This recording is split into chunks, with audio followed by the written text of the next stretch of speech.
Hey guys, welcome back. Today we are back from Oklahoma. I'm sorry we missed you last Friday. I didn't get a chance to get a whole lot done after we drove all the way back. But we did do a few things. I did manage to get my Birdie's bed back up here from up there, and I'll show you how I filled that up here in just a little bit. But it's not quite full all the way. I'm missing a couple inches of soil that I'm going to put on the top there. It's going to be a raised garden bed mix that I go grab from like Lowe's or something. And then we'll mulch it real well. It looks like one of the cats have gotten in here and messed it up, and so I got to get that going rather quick. Sounds like it's starting to rain, so I got to really oh yeah, it's starting to sprinkle a little bit. It wasn't supposed to. I just came out here to talk to you guys. But I wanted to show you that I actually changed my mind on how I'm going to be doing these gardens over here. And don't mind all the sticks. I pruned my crepe myrtles and I've been out here trying to like break them down for firewood over here. So I actually decided to, instead of keeping the cardboard down, because I'm starting to realize that I'm gonna need quite a lot of soil. So what I did is I actually peeled up the sod off of this spot, and I'm going to amend it with compost. What we did is we peeled up the sod here, and when we do the second one here, I'll show you exactly how I did that. But basically we dug in and peeled up the sod almost like it was carpet. It came up really easily. It was just time consuming and labor intensive. Like, I'm having a hard time holding the camera up because my arms hurt from doing all this. But if you can see back here, I've got all these crepe myrtle branches waiting for me to come out here and process them. And what I've been doing is, with the bigger pieces, we've been making a pile here. They're gonna end up getting cut down into smaller pieces, and that way we can build little campfires like here. Ideally we'll have some Adirondack chairs out here soon, and so we're gonna do the same thing we did here to this bed here. And I'm not sure if we're going to do the same thing following along the fence line. That one's going to be a little bit more difficult. I think that one we will bring in soil, more soil, because here we're still going to have to amend all that and put in a lot of compost and stuff to make that suitable for the plants. But because of time and money constraints, we haven't gotten the other house sold yet. This is how I'm going to be able to get stuff in the ground more easily and more quickly. So that's what we decided to do. It's a little bit more labor intensive, but I think it'll be worth it in the end. I think it really will. So let's come over here and take a little update on the greenstalks. It's been about a week and a half to 2 weeks. It's been about 2 weeks since we did this, yeah? So all of the mesclun mix is starting to fill out real well. I need to come and give this a little haircut and have a salad. I've got the red ones up here starting to come up. This one's the, now I don't remember what they are. This one is the Loya Rosa, and this one is the Rouge d'Hiver. And this calendula right here is really starting to fill out, and we've got Barbies in the background. But isn't this a beautiful color? I think that's stunning. Got some oregano starting to spill out. And then we had a few of those pansies left over from the garden project up in Oklahoma, so I brought them down and I put a few in the Greenstalk, and I think they would look really nice in here. The colors pop against the green background, and I'm really pleased with how this turned out. And I have another one down here on the bottom. We've got some marigolds plugged in. I tried to put them in the raised bed, but I think because I hadn't gotten it mulched yet, the cats just pulled them up, and I thought, well, I gotta save these, and stuck them in the Greenstalk. Over here in this terracotta Greenstalk, we've got some stuff going on as well. I tried to put some Swiss chard here on the top, and I'm not so sure it's liking it as much, and I think that's just because I put them in a little too early. But it'll recover. The spinach is doing really well here. Also right here, leaf lettuce here is doing really well.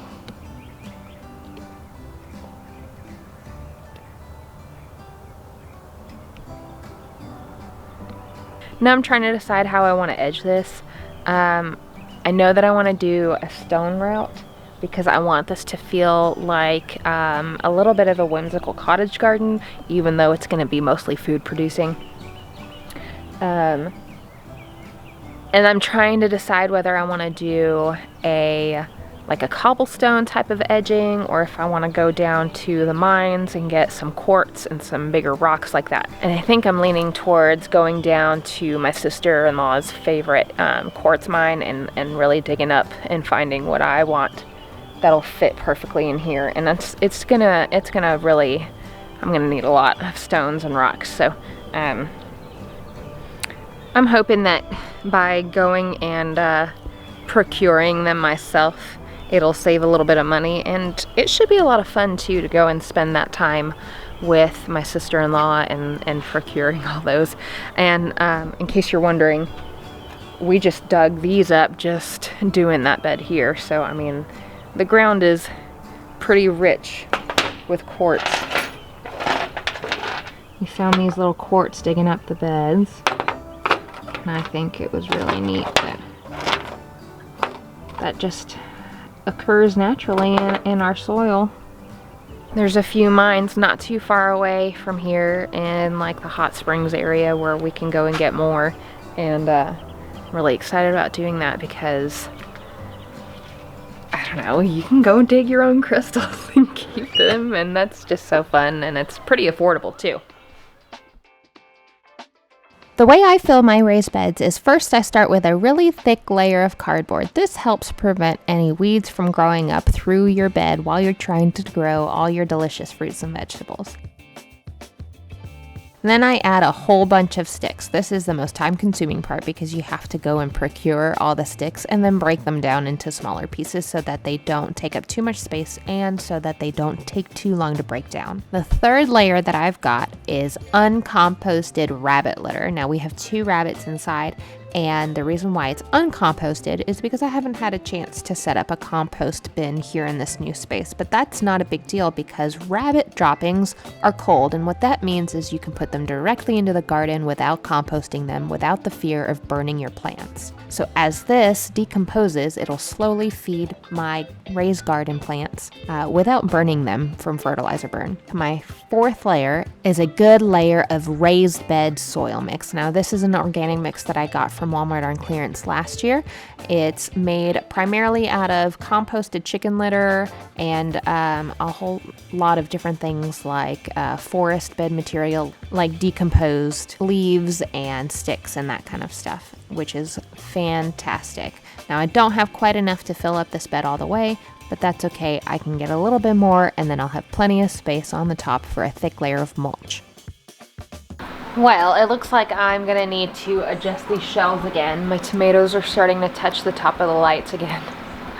And it's not quite time to put them outside yet. Now, I have separated them between the ones that I'm going to keep for my own garden and the ones I'm gonna start giving away to my family members and friends. So this tray here that's mixed with tomatoes and peppers is actually gonna be my tray of tomatoes.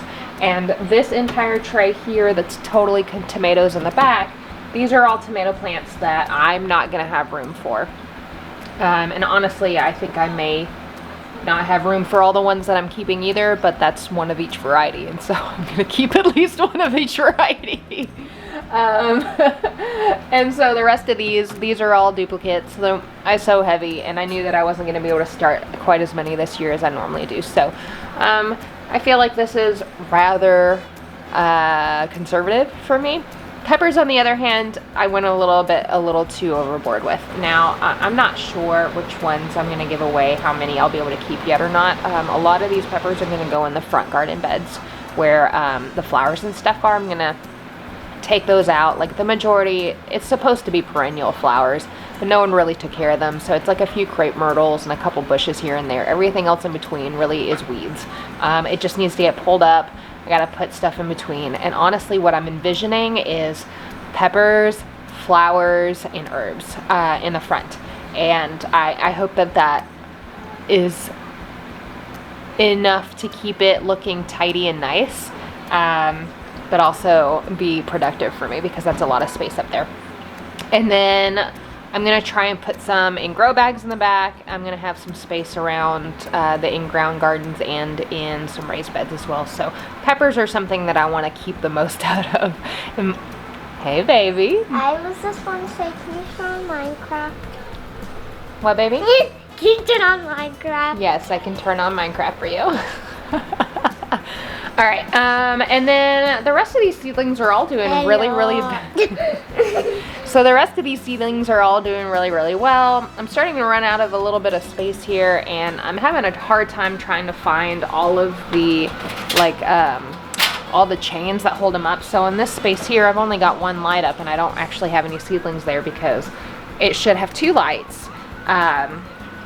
But I don't have all of the chains for those found yet. They're just like packed up in boxes or whatever. So I'm just gonna have to do some more digging. I only need to find 2 more chains to be able to put those up there. So not a whole lot that I need to find. And honestly, I could probably use like a makeshift something or other with like more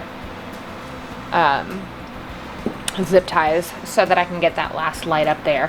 Because I need to start my my annual flowers and my annual herbs like now, because our last frost date is in about a week. I'm not going to be putting out our peppers or tomatoes yet, but I am going to start putting out flowers and herbs pretty soon.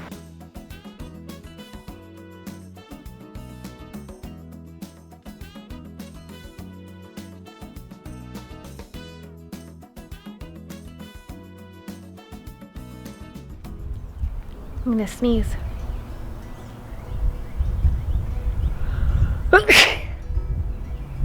Oh, all the trees are in bloom. All right, so I'm gonna sneeze a whole bunch while I'm out here, so that's why I'm squinting. The sun's just barely popping through the clouds, but at least it's not sprinkling anymore like it was a little bit ago. And what I wanted to do is go ahead and put the Swiss chard and the corn salad that I had started in some empty pockets here now that they've got some more leaves on them. And I think I'm gonna have to take my cardigan off. It's a little bit warm. I didn't put enough sunscreen on, and I ended up accidentally getting my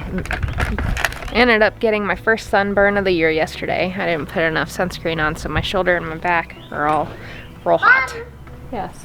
I'll come out and Okay.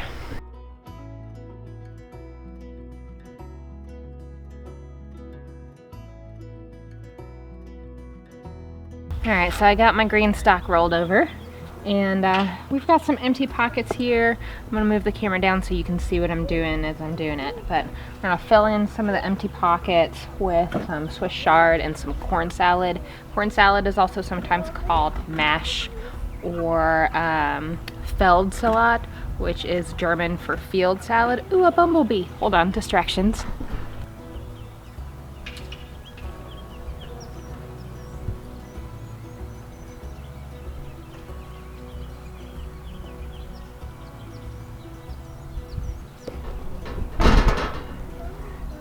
All right, back to the Greenstalk. Okay, so we're gonna be putting in some of the Swiss chard. It's a mixture of pink Swiss chard and mixed colors Swiss chard.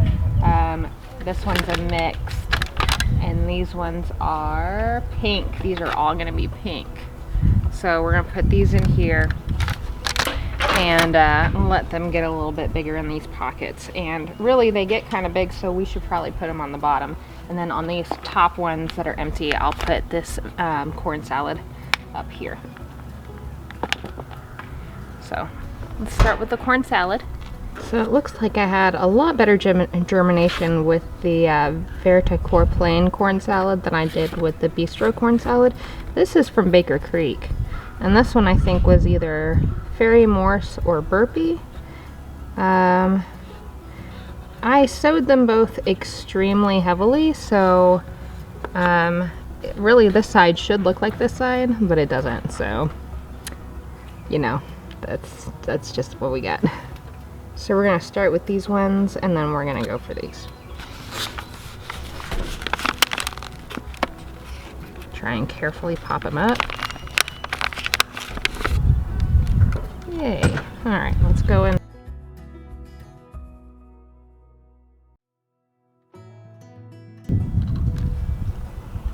Here's another one. Let's stick this one in the next one. Oops. Now we'll put some in here.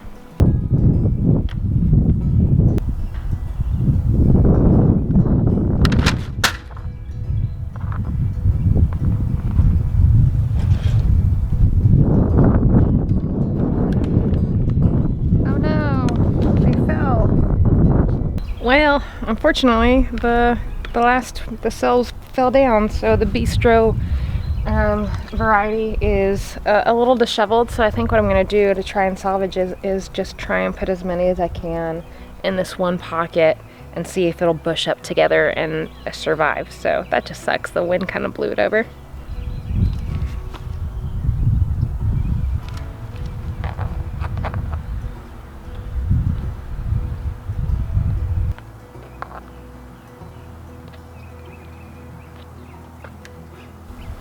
Well, that definitely could look better, but, you know, the best we could do right now.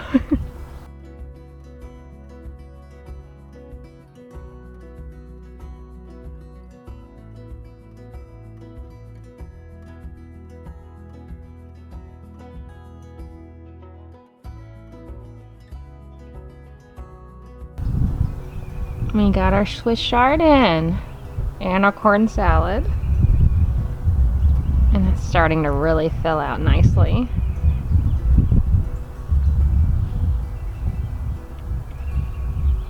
Let's roll this guy back into place.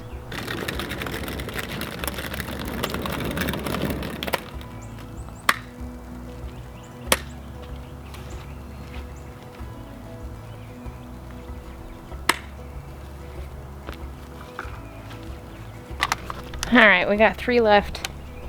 Let's see where else we can stick these. Is this full already? I think I filled this guy up already. We got every pocket filled.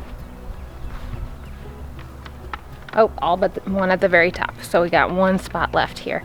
Now let's take a look over here. Ooh, this one's not as moist as the green one, so we're just gonna have to water this guy.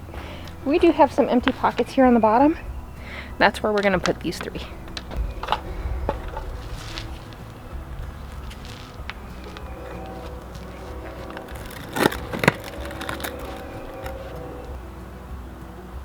I'm gonna put the last 3 of these Swiss chards in these 3 pockets down on the bottom. Looks like they're drying out a little bit, so after we're done putting them in there, we'll give this terracotta one a good soak in. And while we're at it, we'll go ahead and do the green one as well.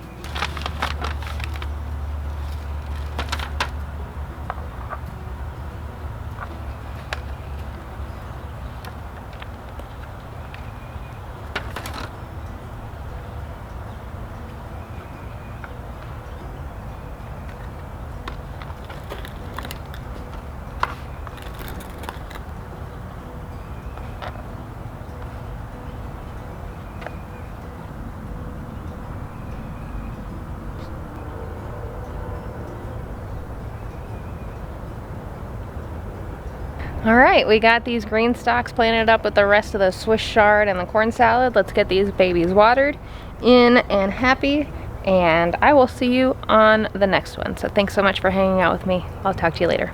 Bye, guys.